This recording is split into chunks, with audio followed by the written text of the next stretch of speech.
The Invisible Man by H.G. Wells. Chapter 1. The Strange Man's Arrival. The stranger came early in February, one wintry day, through a biting wind and a driving snow, the last snowfall of the year, over the down, walking from Bramblehurst railway station and carrying a little black portmanteau in his thickly gloved hand.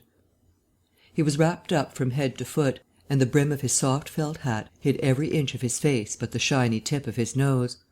The snow had piled itself against his shoulders and chest, and added a white crest to the burden he carried. He staggered into the coach and horses more dead than alive, and flung his portmanteau down. "A fire!" he cried. "In the name of human charity, a room and a fire!" He stamped and shook the snow from off himself in the bar, and followed Mrs. Hall into her guest parlour to strike his bargain. And with that much introduction, that and a couple of sovereigns flung upon the table, he took up his quarters in the inn. Mrs. Hall lit the fire and left him there while she went to prepare him a meal with her own hands. A guest to stop at Iping in the winter time was an unheard of piece of luck, let alone a guest who was no haggler, and she was resolved to show herself worthy of her good fortune. As soon as the bacon was well under way, and Milly, her lymphatic maid, had been brisked up a bit by a few deftly chosen expressions of contempt, she carried the cloth, plates, and glasses into the parlour and began to lay them with the utmost éclat. Although the fire was burning up briskly, she was surprised to see that her visitor still wore his hat and coat, standing with his back to her and staring out of the window at the falling snow in the yard. His gloved hands were clasped behind him, and he seemed to be lost in thought. She noticed that the melting snow that still sprinkled his shoulders dripped upon her carpet. "Can I take your hat and coat, sir?" she said, "and give 'em a good dry in the kitchen?" "No," he said without turning. She was not sure she had heard him, and was about to repeat her question. He turned his head and looked at her over his shoulder. "I prefer to keep them on," he said with emphasis, and she noticed that he wore big blue spectacles with side lights, and had a bush side whisker over his coat collar that completely hid his cheeks and face. "Very well, sir," she said, "as you like. In a bit the room will be warmer." He made no answer, and had turned his face away from her again, and Mrs. Hall, feeling that her conversational advances were ill-timed, laid the rest of the table things in a quick staccato and whisked out of the room. When she returned he was still standing there, like a man of stone, his back hunched, his collar turned up, his dripping hat brim turned down, hiding his face and ears completely. She put down the eggs and bacon with considerable emphasis, and called rather than said to him, "Your lunch is served, sir." "Thank you," he said at the same time, and did not stir until she was closing the door. Then he swung round and approached the table with a certain eager quickness. As she went behind the bar to the kitchen she heard a sound repeated at regular intervals. Chirk, chirk, chirk it went, the sound of a spoon being rapidly whisked round a basin. "That girl," she said. "There, I clean forgot it. It's her being so long." And while she herself finished mixing the mustard, she gave Milly a few verbal stabs for her excessive slowness. She had cooked the ham and eggs, laid the table, and done everything, while Milly, help indeed, had only succeeded in delaying the mustard. And him a new guest and wanting to stay. Then she filled the mustard pot, and putting it with a certain stateliness upon a gold and black tea tray, carried it into the parlour. She rapped and entered promptly. As she did so her visitor moved quickly, so that she got but a glimpse of a white object disappearing behind the table. It would seem he was picking something from the floor. She rapped down the mustard pot on the table, and then she noticed the overcoat and hat had been taken off and put over a chair in front of the fire, and a pair of wet boots threatened rust to her steel fender. She went to these things resolutely. "I suppose I may have them to dry now," she said in a voice that brooked no denial. "Leave the hat," said her visitor in a muffled voice, and turning she saw he had raised his head and was sitting and looking at her. For a moment she stood gaping at him, too surprised to speak. He held a white cloth, it was a serviette he had brought with him, over the lower part of his face, so that his mouth and jaws were completely hidden, and that was the reason of his muffled voice. But it was not that which startled Mrs. Hall. It was the fact that all his forehead above his blue glasses was covered by a white bandage, and that another covered his ears, leaving not a scrap of his face exposed excepting only his pink, peaked nose. It was bright, pink and shiny, just as it had been at first. He wore a dark brown velvet jacket with a high, black, linen-lined collar turned up about his neck. The thick black hair, escaping as it could below and between the cross bandages, projected in curious tails and horns, giving him the strangest appearance conceivable. This muffled and bandaged head was so unlike what she had anticipated that for a moment she was rigid. He did not remove the serviette, but remained holding it, as she saw now, with a brown gloved hand, and regarding her with his inscrutable blue glasses. "Leave the hat," he said, speaking very distinctly through the white cloth. Her nerves began to recover from the shock they had received. She placed the hat on the chair again by the fire. "I didn't know, sir," she began, "that—" and she stopped, embarrassed. "Thank you," he said drily, glancing from her to the door and then at her again. "I'll have them nicely dried, sir, at once," she said, and carried his clothes out of the room. She glanced at his white swathed head and blue goggles again as she was going out of the door. But his napkin was still in front of his face. She shivered a little as she closed the door behind her, and her face was eloquent of her surprise and perplexity. "I never," she whispered. "There." She went quite softly to the kitchen, and was too preoccupied to ask Milly what she was messing about with now, when she got there. The visitor sat and listened to her retreating feet. He glanced inquiringly at the window before he removed his serviette and resumed his meal. He took a mouthful, glanced suspiciously at the window, took another mouthful, then rose and, taking the serviette in his hand, walked across the room and pulled the blind down to the top of the white muslin that obscured the lower panes. This left the room in a twilight. This done, he returned with an easier air to the table and his meal.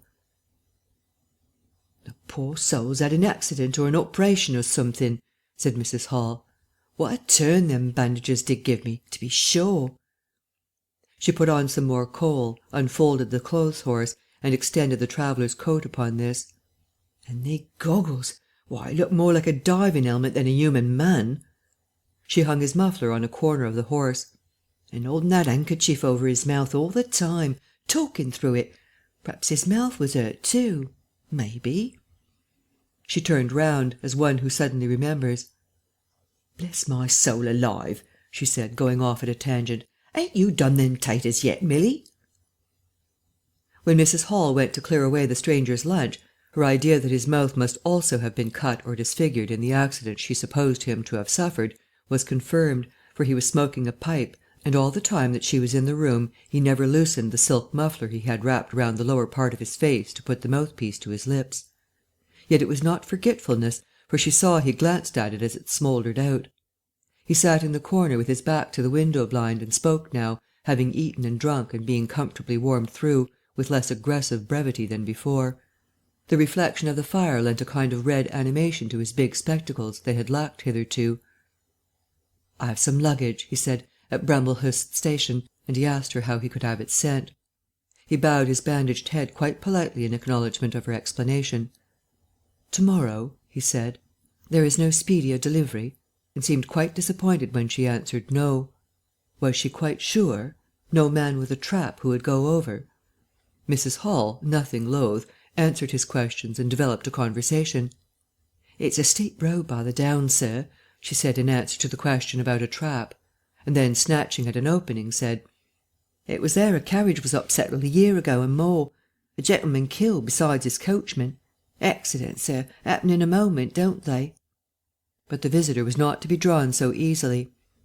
"They do," he said through his muffler, eyeing her quietly through his impenetrable glasses. "But they take long enough to get well, don't they?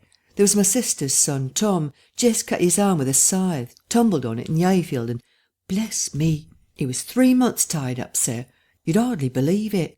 It's regular giving me a dread of a scythe, sir." "I can quite understand that," said the visitor. "He was afraid one time that he'd have to have an operation. He was that bad, sir." The visitor laughed abruptly, a bark of a laugh that he seemed to bite and kill in his mouth. "Was he?" he said. "He was, sir, and no laughing matter to them as had the doing for him as I had, my sister being took up with the little ones so much.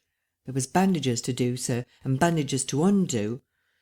So that if I may make so bold as to say it, sir, "Will you get me some matches?" said the visitor, quite abruptly. "My pipe is out." Mrs. Hall was pulled up suddenly. It was certainly rude of him, after telling him all she had done. She gasped at him for a moment, and remembered the 2 sovereigns. She went for the matches. "Thanks," he said concisely, as she put them down, and turned his shoulder upon her and stared out of the window again. It was altogether too discouraging. Evidently he was sensitive on the topic of operations and bandages. She did not make so bold as to say, however, after all. But his snubbing way had irritated her, and Milly had a hot time of it that afternoon. The visitor remained in the parlour until 4 o'clock, without giving the ghost of an excuse for an intrusion. For the most part he was quite still during that time. It would seem he sat in the growing darkness smoking in the firelight, perhaps dozing. Once or twice a curious listener might have heard him at the coals, and for the space of 5 minutes he was audible pacing the room. He seemed to be talking to himself. Then the armchair creaked as he sat down again. Chapter 2. Mr. Teddy Henfrey's First Impressions. At 4 o'clock, when it was fairly dark and Mrs. Hall was screwing up her courage to go in and ask her visitor if he would take some tea, Teddy Henfrey, the clock jobber, came into the bar. "My sakes, Mrs. Hall," said he, "but this is terrible weather for thin boots." The snow outside was falling faster. Mrs. Hall agreed, and then noticed he had his bag with him. "Now you're here, Mr. Teddy," said she, "I'd be glad if you'd give the old clock in the parlour a bit of a look at 6." And leading the way, she went across to the parlour door and rapped and entered. Her visitor, she saw as she opened the door, was seated in the armchair before the fire, dozing, it would seem, with his bandaged head drooping on one side. The only light in the room was the red glow from the fire, which lit his eyes like adverse railway signals, but left his downcast face in darkness, and the scanty vestiges of the day that came in through the open door. Everything was ruddy, shadowy, and indistinct to her, the more so since she had just been lighting the bar lamp, and her eyes were dazzled. But for a second it seemed to her that the man she looked at had an enormous mouth wide open, a vast and incredible mouth that swallowed the whole of the lower portion of his face. It was the sensation of a moment, the white bound head, the monstrous goggle eyes, and this huge yawn below it. Then he stirred, started up in his chair, put up his hand. She opened the door wide, so that the room was lighter, and she saw him more clearly, with the muffler held up to his face just as she had seen him hold the serviette before. The shadow, she fancied, had tricked her. "Would you mind, sir, this man's a coming to look at the clock, sir," she said, recovering from the momentary shock. "Look at the clock?" he said, staring round in a drowsy manner, and speaking over his hand, and then getting more fully awake. "Certainly." Mrs. Hall went away to get a lamp, and he rose and stretched himself. Then came the light, and Mr. Teddy Henfrey, entering, was confronted by this bandaged person. He was, he says, "taken aback." "Good afternoon," said the stranger, regarding him, as Mr. Henfrey says, with a vivid sense of the dark spectacles, "like a lobster." "I hope," said Mr. Henfrey, "that it's no intrusion." "None whatever," said the stranger. "Though I understand," he said, turning to Mrs. Hall, "that this room is really to be mine for my own private use." "I thought, sir," said Mrs. Hall, "you'd prefer the clock." "Certainly," said the stranger, "certainly, but as a rule I like to be alone and undisturbed. But I am really glad to have the clock seen to," he said, seeing a certain hesitation in Mr. Henfrey's manner. "Very glad." Mr. Henfrey had intended to apologise and withdraw, but this anticipation reassured him. The stranger turned round with his back to the fireplace and put his hands behind his back. "And presently," he said, "when the clock mending is over, I think I should like to have some tea, but not till the clock mending is over." Mrs. Hall was about to leave the room. She made no conversational advances this time, because she did not want to be snubbed in front of Mr. Henfrey, when her visitor asked her if she had made any arrangements about his boxes at Bramblehurst. She told him she had mentioned the matter to the postman, and that the carrier could bring them over on the morrow. "You are certain that is the earliest?" he said. She was certain, with a marked coldness. "I should explain," he added, "what I was really too cold and fatigued to do before, that I'm an experimental investigator." "Indeed, sir," said Mrs. Hall, much impressed. "And my baggage contains apparatus and appliances." "Very useful things indeed they are, sir," said Mrs. Hall. and I'm very naturally anxious to get on with my inquiries." "Of course, sir." "My reason for coming to Iping," he proceeded, with a certain deliberation of manner, "was a desire for solitude. I do not wish to be disturbed in my work. In addition to my work, an accident—" "I thought as much," said Mrs. Hall to herself, "necessitates a certain retirement. My eyes are sometimes so weak and painful that I have to shut myself up in the dark for hours together, lock myself up. Sometimes, now and then, not at present, certainly. At such times the slightest disturbance, the entry of a stranger into the room, is a source of excruciating annoyance to me. It is well these things should be understood." "Certainly, sir," said Mrs. Hall. "And if I might make so bold as to ask—" "That, I think, is all," said the stranger, with that quietly irresistible air of finality he could assume at will. Mrs. Hall reserved her question and sympathy for a better occasion. After Mrs. Hall had left the room, he remained standing in front of the fire, glaring, so Mr. Henfrey puts it, at the clock mending. Mr. Henfrey not only took off the hands of the clock and the face, but extracted the works, and he tried to work in as slow and quiet and unassuming a manner as possible. He worked with the lamp close to him, and the green shade threw a brilliant light upon his hands and upon the frame and wheels, and left the rest of the room shadowy. When he looked up, coloured patches swam in his eyes. Being constitutionally of a curious nature, he had removed the works, a quite unnecessary proceeding, with the idea of delaying his departure and perhaps falling into conversation with the stranger. But the stranger stood there, perfectly silent and still. So still, it got on Henfrey's nerves. He felt alone in the room and looked up, and there, grey and dim, was the bandaged head and huge blue lenses staring fixedly, with a mist of green spots drifting in front of them. It was so uncanny to Henfrey that for a minute they remained staring blankly at one another. Then Henfrey looked down again. Very uncomfortable position. One would like to say something. Should he remark that the weather was very cold for the time of year? He looked up as if to take aim with that introductory shot. "The weather—" he began. "Why don't you finish and go?" said the rigid figure, evidently in a state of painfully suppressed rage. "All you've got to do is fix the hour hand on its axle. You're simply humbugging." "Certainly, sir. 1 minute more. I overlooked—" And Mr. Henfrey finished and went. But he went feeling excessively annoyed. "Damn it," said Mr. Henfrey to himself, trudging down the village through the thawing snow. "A man must do a clock at times, surely." And again, "Can't a man look at you? Ugly." And yet again, "Seemingly not. If the police was wanting you, you couldn't be more wrapped and bandaged."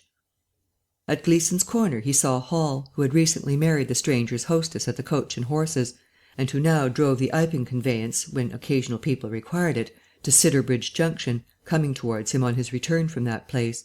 Hall had evidently been stopping a bit at Sidderbridge, to judge by his driving. "How do, Teddy?" he said, passing. "You got a rum 'un up home," said Teddy. Hall very sociably pulled up. "What's that?" he asked. "Rum-looking customer stopping at the Coach and Horses," said Teddy. "My sakes!" And he proceeded to give Hall a vivid description of his grotesque guest. "Looks a bit like a disguise, don't it?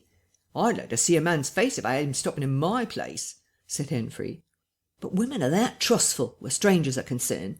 He's took your rooms and you ain't even given a name or—" "You don't say so," said Hall, who was a man of sluggish apprehension. "Yes," said Teddy, "by the week. Whatever he is, you can't get rid of him under the week, and he's got a lot of luggage coming to-morrow, so he says. Let's hope it won't be stones in boxes, or—" He told Hall how his aunt at Hastings had been swindled by a stranger with empty portmanteaux.